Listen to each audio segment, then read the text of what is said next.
कि छत्रपति संभाजीनगर का नाम तो दे दिया तुमने एयरपोर्ट को, लेकिन वो एयरपोर्ट भेज दिया। क्यों नहीं बोले इम्तियाज जलील साहब? आप बताइए, आप तो बहुत पढ़े लिखे हैं, लोगों को बोलते हैं कि मैं बड़ा पढ़ा लिखा हूं, तो क्यों नहीं बोला आपने कि एयरपोर्ट बिक गया करके? कोई कांग्रेस वाला बोला है कि एयरपोर्ट बिक गया? बोल कोई नहीं रहा, कोई पॉलिटिशियन नहीं बोल रहा, कोई पॉलिटिकल पार्टी नहीं बोल रही, वो उन्होंने एक ही लगा के रखा हुआ है, हिंदू मुसलमान, हिंदू बौद्ध, मराठा ओबीसी, बर्थ सर्टिफिकेट किससे लेना है, इस पे मसले चालू हो गए। क्या हम हॉस्पिटल से लें, क्या हम म्यूनिसिपल कॉर्पोरेशन से लें, या क्या हम उस गांव से लें जहां से हमारी पैदाइश है? तो वो ढकेल रहा है इधर से उधर, वो बोलता उधर जाओ, वो बोलता उधर जाओ, वो बोलता उधर जाओ, क्योंकि लोड हो गया है ना काम का। किस किस को बर्थ सर्टिफिकेट देगा? दादा, आप शिवसेना में जाने वाले ऐसी चर्चा है, क्या आप उद्धव ठाकरे साहब से मिले हैं, क्या बातचीत हुई है? हमारे दोनों की हेल्थ के बारे में सबसे पहले बातचीत हुई, क्योंकि हम दोनों भी हार्ट पेशेंट्स हैं, तो हमने पहले एक दूसरे को यही पूछा कि भैया तबीयत कैसी है अपनी, उसके बारे में बात हुई। दूसरी बात जो अहम है वो बात ये हुई कि हम इस दुनिया में जो अभी मंदी चल रही है, रिसेशन चल रहा है, इसके ऊपर हम क्या कर सकते हैं, क्योंकि ये करना ज़रूरी है, और ये जो काम है ये किस तरह से इसको अंजाम दिया जा सकता है, उसके बारे में हमारी चर्चा हुई है। आपके शिवसेना जाने की चर्चा है, इसको कैसा देखते हैं आप? शिवसेना में आप जाएंगे? अभी तो इसके बारे में कोई निर्णय नहीं हुआ है। सबसे पहली बात तो ये है कि क्या हम हमारे दुनिया के ऊपर, जैसे न्यूक्लियर बॉम्ब का एक संकट हुआ करता था किसी ज़माने में, तो अब सबको पता चल गया कि यार न्यूक्लियर फोड़ेंगे तो सब मर जाएंगे, ऐसा एक कर्जे का बॉम्ब भी चल रहा है, अगर ये फूट जाएगा तो सब मर जाएंगे। तो इसके ऊपर पहले कुछ ना कुछ सोचने की ज़रूरत है, मैं उसको प्राधान्य दे रहा हूँ, वो सबसे इम्पोर्टेंट है। वो बचेगा तो सारे कंट्रीज़ बचेंगे, कंट्री बचे सारे कंट्रीज़ बचेंगे, इंडिया भी बच जाएगा, इंडिया बच जाएगा तो पॉलिटिक्स भी हो जाएगा, वरना क्या करेंगे। आपके शिवसेना जाना से पहले शिवसेना की चर्चा चालू है जाने के लिए, और शिवसेना के ज्येष्ठ नेता चंद्रकांत खैरे ने आपको प्रवेश के लिए विरोध किया है। वो ज्येष्ठ नेता आपने बोले हैं तो है ही, बाकायदा वो ज्येष्ठ नेता ही हैं, वो उनका खुद का एक किरदार है, वो उनके किरदार के हिसाब से वो जो बोल रहे हैं वो उनके लिए जो उचित है उनको लगा है। बहरहाल इसका निर्णय अभी तक नहीं हुआ है, तो हम क्यों इसके ऊपर अधिक बात करें। आप आज नासिक जाने वाले हैं, नासिक के अंदर जो झाड़ तोड़ने के लिए गवर्नमेंट अभी चल रही है, तो उसको कैसा देखते हैं? मैंने आपको बताया, आपको अनऑफिशियली भी बता रहा है और ऑफिशियली भी बता रहा हूँ कि एक सुप्रीम कोर्ट का इसमें परमिशन लेने का ज़रूरत होता है। मैं चेक करना चाहता हूँ कि इन्होंने परमिशन लिया या नहीं लिया। अगर नहीं लिया होगा तो ये पेड़ नहीं तोड़ पाएंगे, लिया होगा तो ज़रूर पेड़ तोड़ सकते हैं, इतनी सिंपल बात है। अभी बर्थ सर्टिफिकेट का ही ले लीजिए, क्या बर्थ सर्टिफिकेट का मसला है?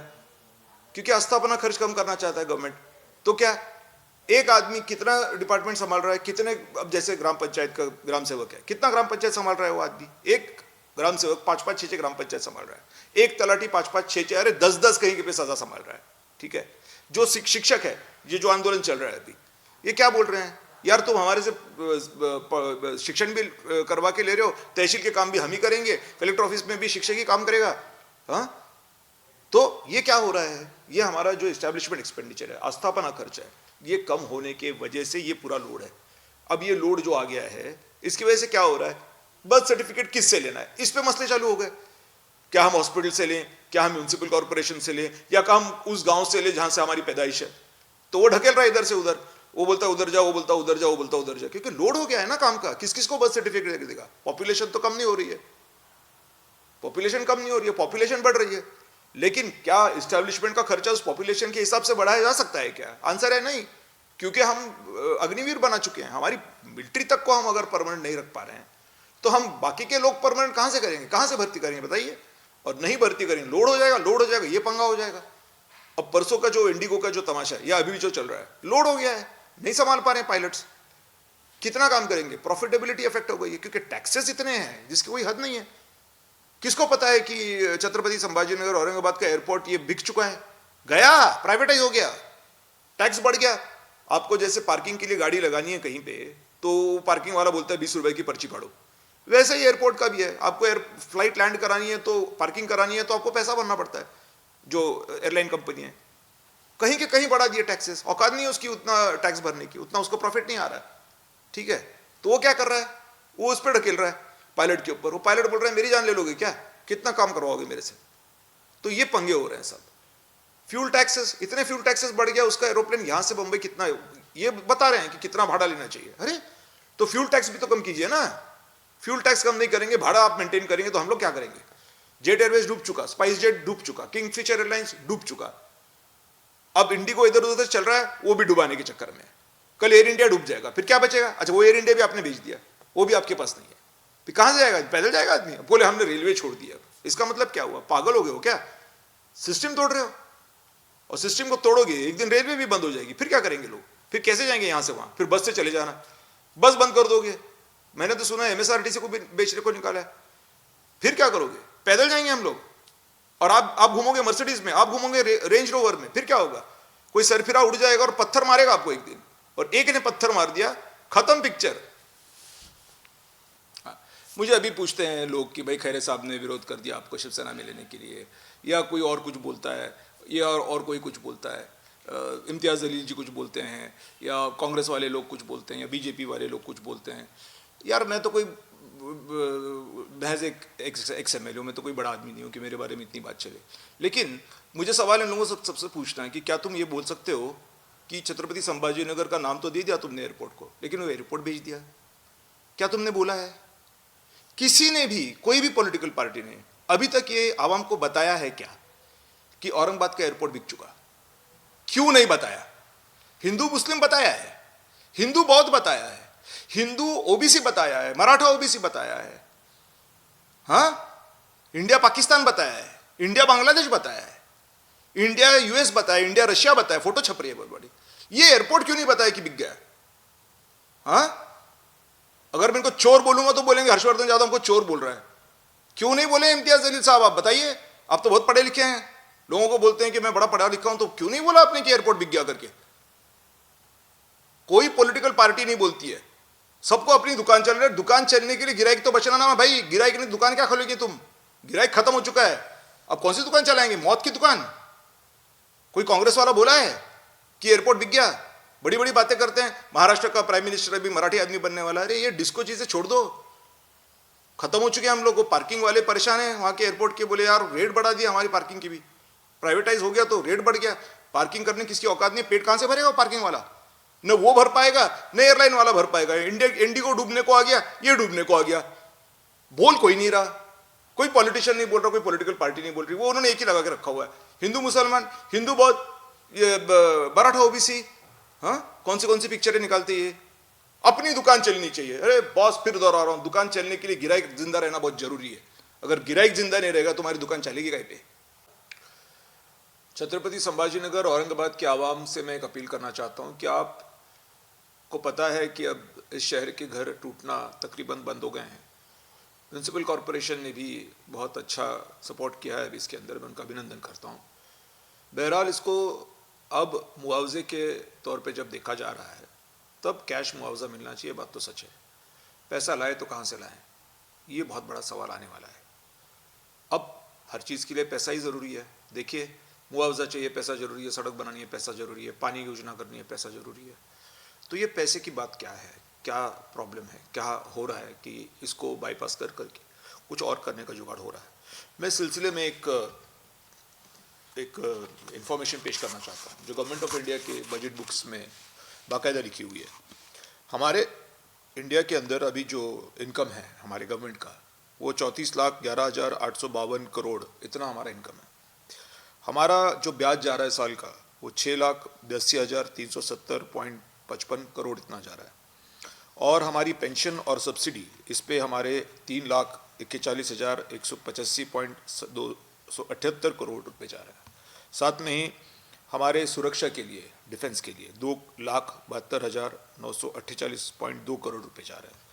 और अभी जो जीएसटी कट किया है, वो जीएसटी कट इतना भयंकर है कि इसमें तकरीबन हमारे 5,89,000 करोड़ ये हमारा लॉस है। मतलब ये भी हमारे पैसे जा ही रहे हैं।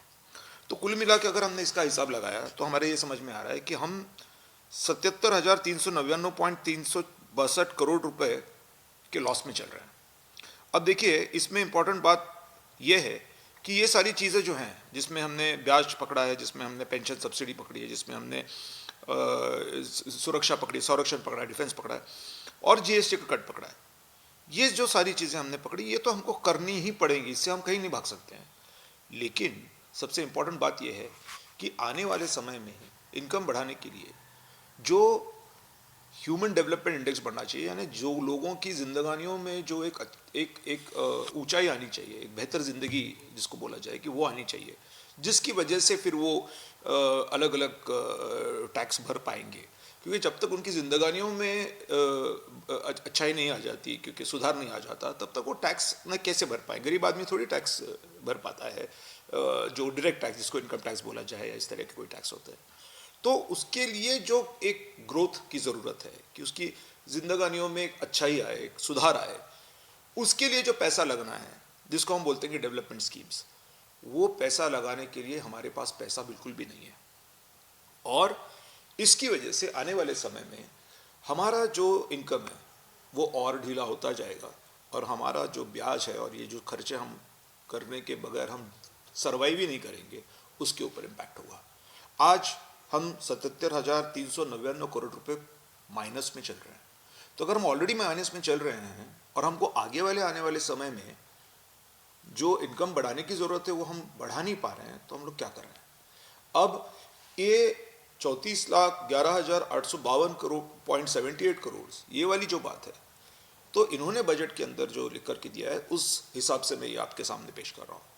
बहरहाल उनका जो कहना है कि हम 50,06,800 कुछ करोड़ रुपया ये हम खर्च करेंगे, यानी ऊपर का जो पैसा है जो इसमें हमारे आमदनी में नहीं है, हमारे उत्पन्न में नहीं है, वो भी हम खर्चा करेंगे। और वो कहाँ करेंगे, तो हम वो डेवलपमेंट स्कीम्स के लिए करेंगे जहाँ पर हम लोगों के ज़िंदगियों में सुधार लाने की कोशिश कर सकते हैं। मेरा कहना सीधा सीधा ये है कि अब वो जो ऊपर का पैसा है उसके लिए आमदनी नहीं है, तो फिर क्या है, तो फिर एक बार कर्जा। अब ये जो कर्जा है, ये कर्जा देगा क्या कोई हमको, क्योंकि अब हमको कोई कर्जा नहीं दे पाएगा। इसकी एक वजह है, वो ये है कि जैसे हम प्राइवेट लोन लेते हैं, प्राइवेट आदमी एक आधा लोन लेता है, उसका सिविल खराब हो गया, उसको कोई लोन नहीं देता। उसको पता है सामने वाले को कि यार इसको पैसे दिए तो ये वापस अपने आने वाले नहीं है। ऐसे हालात हमारे हो चुके हैं। अब कोई बोलेगा कि इसका क्या सबूत है तुम्हारे पास, नहीं हम तो लेंगे ही कर्जा और हम तो करेंगे। इसका सबूत यह है कि आज हमारी मिलिट्री टेम्पररी हो चुकी है। हम लोग डिफेंस के ऊपर पैसा ज़्यादा नहीं खर्च कर पा रहे हैं। हमारे अग्निवीर पहुंच गए हैं, हमारी परमानेंट मिलिट्री खत्म हो चुकी है, सबसे अहम बात। उसके बाद आप देख रहे हैं कि गवर्नमेंट की तकरीबन सारी स्कीम्स बंद है।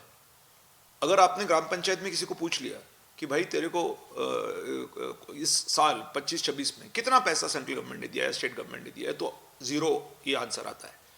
नगर परिषद को किसी ने पूछ लिया कि तुमको कितना दिया है, ज़ीरो आंसर आता है। जेडपी को कितना दिया है, ज़ीरो आंसर आता है। यहाँ तक कि डीपीडीसी को, जो डिस्ट्रिक्ट डेवलपमेंट के लिए सबसे अहम बॉडी है, उसको भी जो पैसा दिया है, उसके पहले ही उसके ऊपर का जो कानूनी जब्ती का पैसा है वो इतना ज़्यादा है कि जो पैसा अभी दिया भी है वो पैसा जब्ती में चला जाएगा, यानी वहाँ पर भी पैसा नहीं है। एमएलएस को, हमारे महाराष्ट्र में एमएलए फंड नहीं है। हम सेंट्रल गवर्नमेंट में देखते हैं तो सेंट्रल गवर्नमेंट की एक और बात, डिफेंस की तो मैंने कही ही थी, लेकिन एक और बात को मैं आपको बताना चाहता हूँ कि सेंट्रल गवर्नमेंट की एक स्कीम जल जीवन मिशन है। अभी कॉन्ट्रैक्टर का आंदोलन चल रहा है कि जल जीवन मिशन के कॉन्ट्रैक्टर्स को पैसा नहीं दिया जा रहा है। साथ में एक मिड डे मील स्कीम भी हुआ करती है जिसमें बच्चों को खिचड़ी मिलती है। क्या हालत है, तकरीबन 7-8 महीने से बिल नहीं निकला है। तो साथ में एक और एग्जांपल मैं देता हूँ कि जो हमारे फूड का जो फूड सिक्योरिटी की पॉलिसी है, जो हम राशन कार्ड जिसको बोलते हैं, कितना मिल रहा है राशन में आजकल सामान, ये सब इम्पैक्ट हो गया है। ये इम्पैक्ट हुआ है क्योंकि कर्जा नहीं मिल रहा है।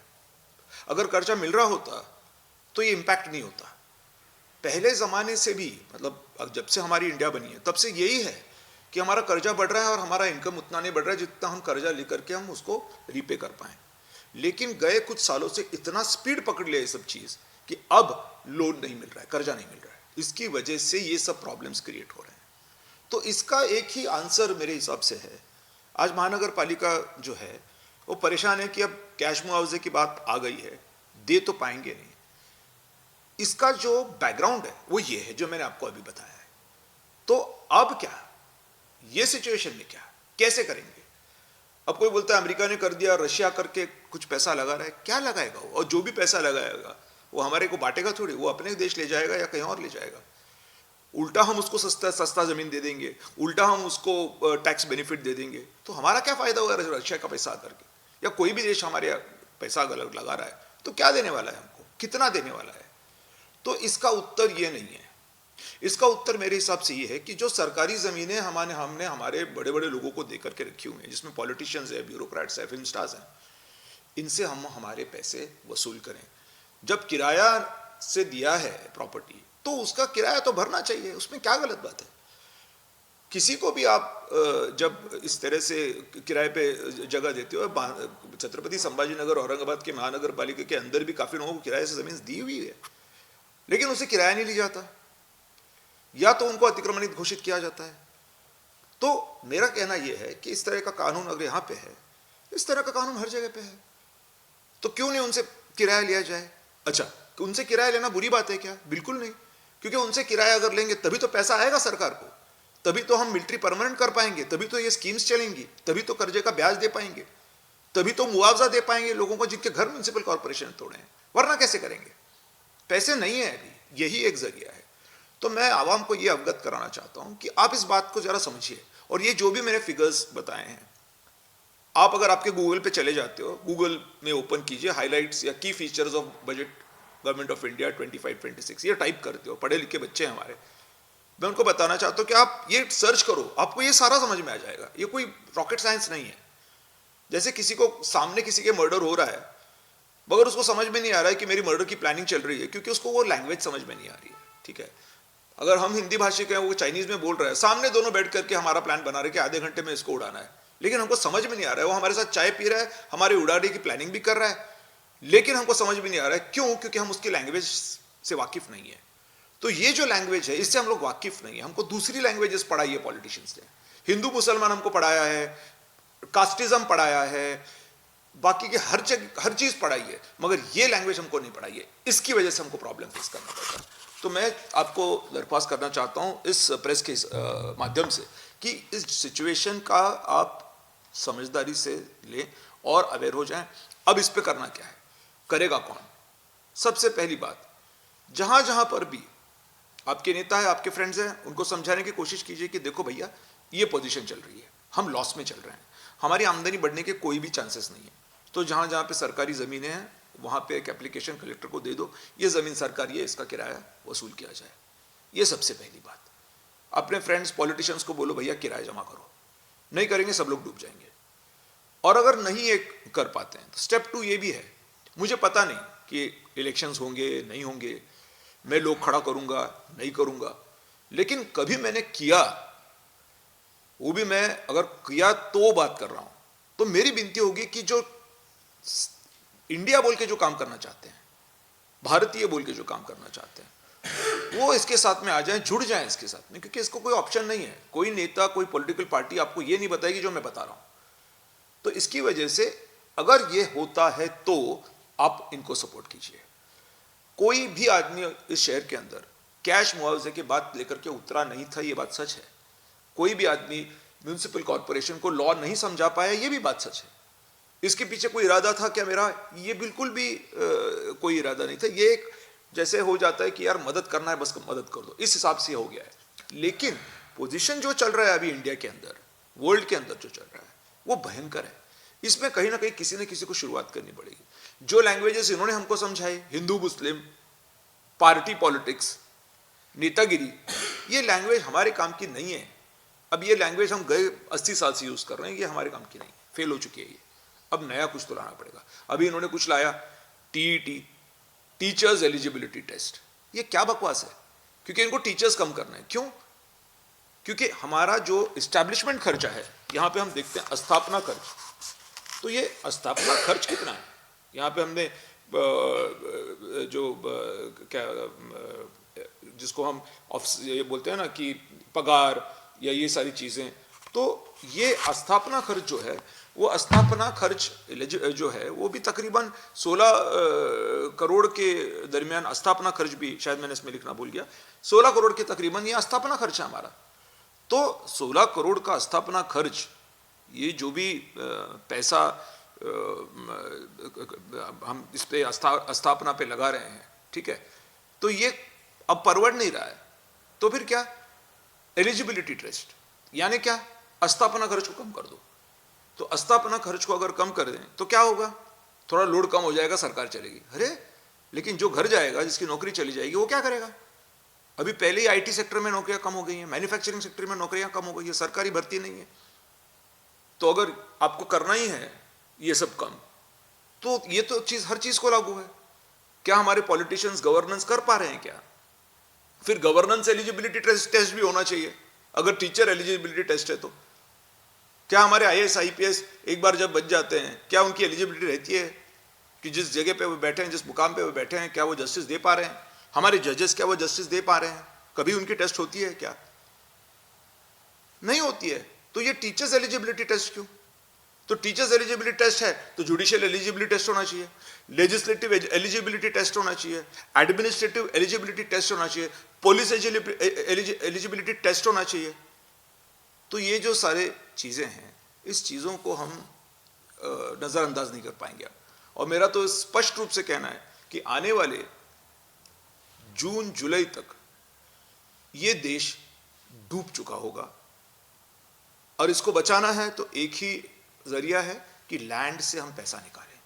जो जमीन सरकारी है, उस जमीन से हमको पैसा किराया लेना ही पड़ेगा, नहीं तो हमारे पास दूसरा ऑप्शन नहीं है। आपके माध्यम से आज इतना ही, धन्यवाद।